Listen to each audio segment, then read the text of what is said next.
message mo sa Sa Cordillera naman po dito sa CAR, parati po ako dito. In fact, bilang chairman ng Committee on Health, no, tatlo po ang aking naging prioridad at kasama na po dito sa Cordillera. Malasakit centers, marami kayong malasakit centers dito. Punta kayo dito sa Baguio, meron. Bumaba kayo sa Kalinga, sa Apayao, meron din po doon. No?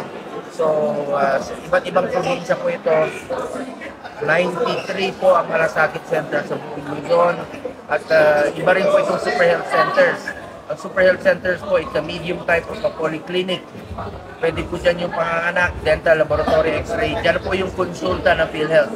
Kaya nga binabantayan ko itong PhilHealth na ayusin nilang kanilang serbisyo. Dahil mga kababayan natin, membro po tayo ng PhilHealth. So kung membro tayo ng PhilHealth, pwede kayong magpakonsulta sa mga super health centers. Isang paraan rin po ang super health centers na ilapit natin ang serbisyo medical sa ating mga kababayan through super health center. Pangatlo, iba rin po itong regional specialty center. Ito po yung mga cancer center, heart center, neonatal, brain and spine. Ilalagay na po sa mga selected DOH hospital sa buong Pilipinas. Gusto ko talagang ilapit pa ang serbisyo medical sa ating mga kababayan. May malalapitan po dapat yung mga mahihirap nating kababayan. Huwag natin silang pahirapan. Mahirap pong maging mahirap. Okay, thank you.